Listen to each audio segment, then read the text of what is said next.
My name is Sean Corrigan. I am the president of the Rhode Island Police Chief Association and Chief of Police in the Narragansett Police Department. I'd like to thank everybody for coming here this morning as we share some best practices and recommendations regarding school safety and security, specifically as it relates to the physical security of the school buildings. School shootings have an enormous impact on our children, families, and communities. With that in mind, the Rhode Island Police Chief Association established a committee called the Basic School Safety Protocols, which was chaired by Jamestown Police Chief Edward Mello, to offer law enforcement guidance and perspective on school safety policies, training, and equipment. Today we are sharing the Basic School Safety Protocols document, which was created by the committee. This document outlines a range of best practices and recommendations for law enforcement agencies and their school partners to keep schools safe.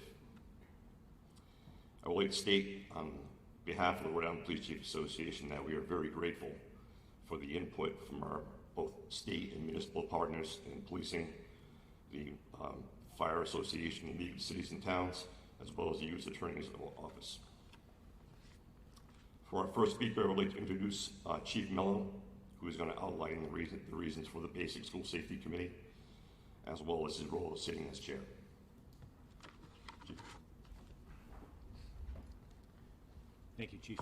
Good morning, everyone. You know, it was more than a month ago that we witnessed the tragic school shooting that has since prompted the discussion within our law enforcement community about how we train and what we expect of our police officers here in Rhode Island. And I can say with a great deal of confidence that the officers in Rhode Island are amongst the best in terms of training and preparedness when it comes to responding to such events that we have seen.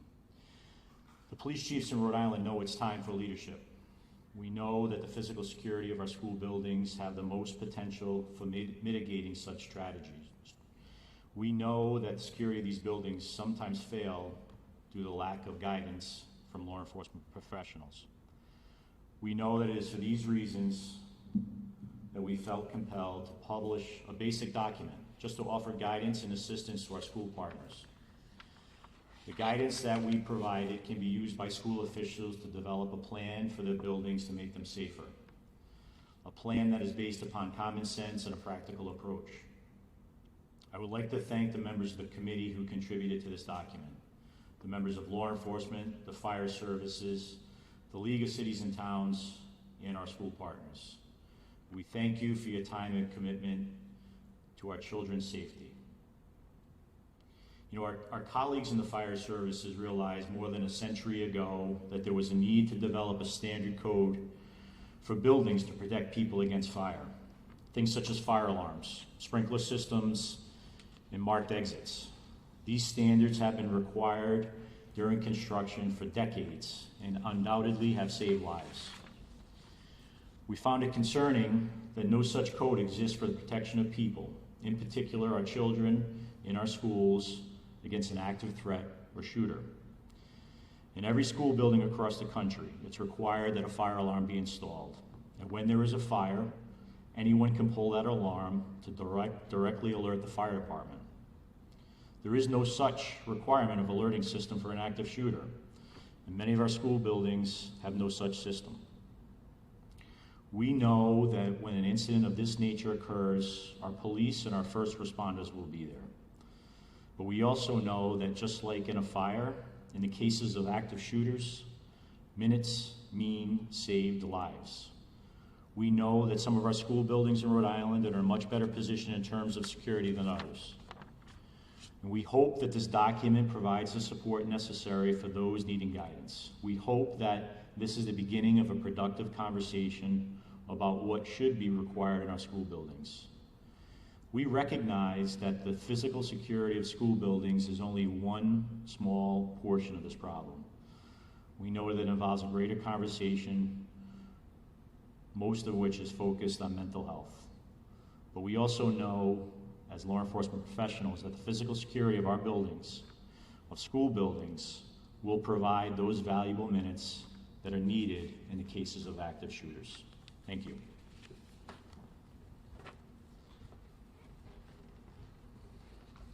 Thank you, Chief.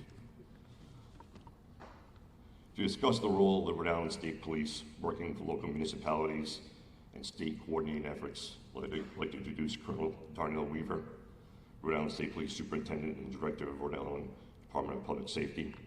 The Colonel also had one of his tactical officers participate in the creation of the document. Colonel.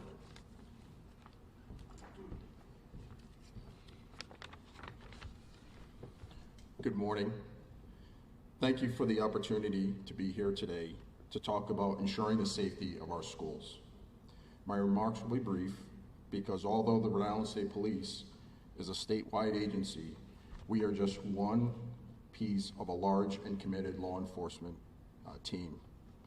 We have been working closely with the municipal departments in the formation of the best practices, and our school safety expert, Sergeant Nick Ravello, has been an integral part of the committee. As a parent, I can say that there is nothing more important than the safety and well-being of my children. In my role as Colonel of the Rhode Island State Police, the safety of all of our children is top of mind for me and my command staff each and every day. As we review the best practices released today, I ask that every one of us takes responsibility for implementing these safeguards in every school. The expression, "a chain is only as strong as its weakest link," is a good reminder that strict adherence to these best practices is critical. As I close, I want to thank the Rhode Island Police Chiefs for their leadership in developing these best practices and underscore that the Rhode Island State Police supports these recommendations and standards, ready to assist in implementing them across the state. Thank you.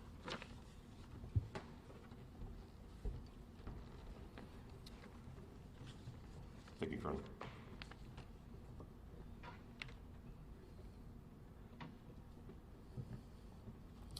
Our next speaker speak on his role as the Attorney General for the state of Rhode Island and his perspective on addressing the school safety issue. Rhode Island Attorney General Peter F. Nerone. Thank you, Chief. I think all of us would agree that as members of the broader community, as parents, as I am, as school officials, and as law enforcement, there is no greater cause than protecting children. And that manifests itself in a lot of ways. But we are here today to talk about how we do that in the school setting. And as it is with most efforts to protect children, that is a effort that requires partnership. And in my view, that is what today is about. Certainly taking steps in our schools across the state to make them safer for children is an important one.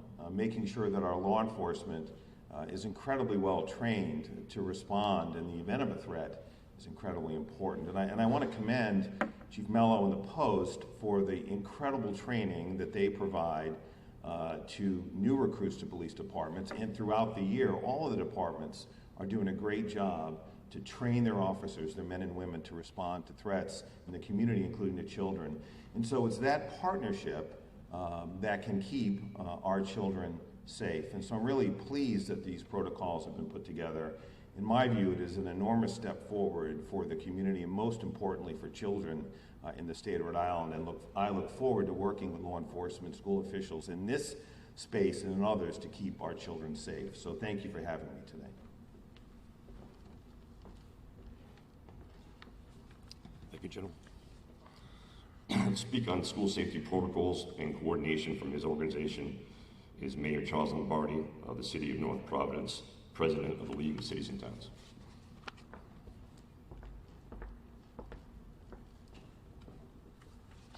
Thank you, Chief. Well, good morning.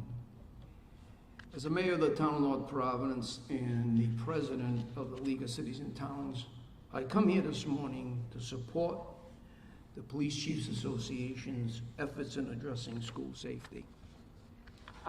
All 39 cities and towns share your concerns and want to assure you of our commitment for the best possible school safety for all of our children. to stand idle and at some point have to make the statement of what we should have done is an injustice. In North Providence, we've taken steps in the last 4 years connecting our schools with our police dispatch, with daily radio checks, noise monitoring, and police presence. We think we have one of the most sophisticated systems available, but there's always room for improvement.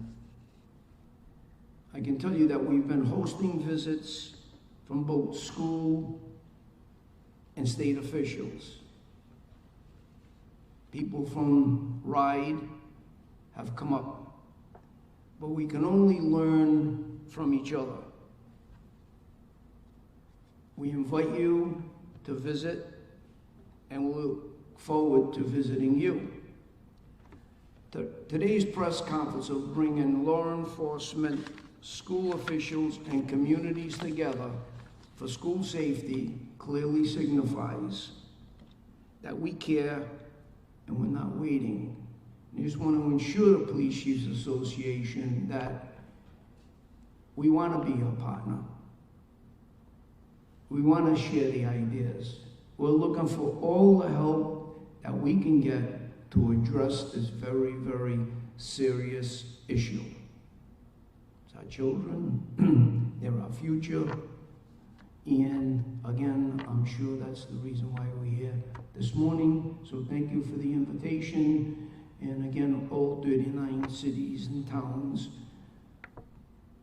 will support any of the new initiatives for the safety of our children. Thank you very much.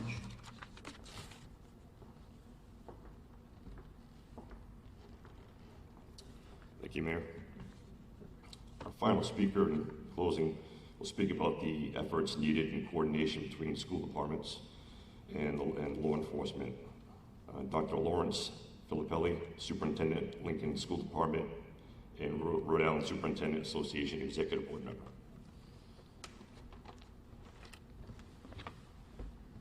Thank you, Chief, and thank you to the Rhode Island Police Chiefs Association for holding this event at Lincoln High School and rolling out the basic school safety protocols. Dr. Peter Cummings, Superintendent of Narragansett, and I were the superintendents who were asked to be part of the planning committee for this document that will be released. One of the big takeaways from our planning session, and one of the most important protocols, is for school departments to continue to work closely with their respective police departments. I think all of us would like to see additional school resource officers in our schools. These men and women not only keep our schools safe from a security perspective, but a well-trained SRO provides a wonderful opportunity to build necessary relationships between the police and our student populations. Done correctly, the SRO is an amazing resource for our children and another adult that students can go to in times of need. I can't stress enough the powerful impact that SROs have had here in Lincoln and all across the state as they build positive relationships with our students and assist in our all-hazard site surveys to keep our schools and districts safe. All school communities should continue to create policies and memorandums of agreement with their police chiefs and law enforcement agencies to create procedures and protocols in order to support their efforts in keeping our schools, children, and faculty members safe. I know that some districts have some of these policies and protocols in place. Others should use those as models and create those memorandums of agreement so that when tragic things or bad actors come into schools, we have the ability for police dispatch, as the mayor said, to look into the schools and be able to respond accordingly. So a big thank you to the Rhode Island Police Chiefs Association for creating this document and for holding the media release here at Lincoln High School. Thank you.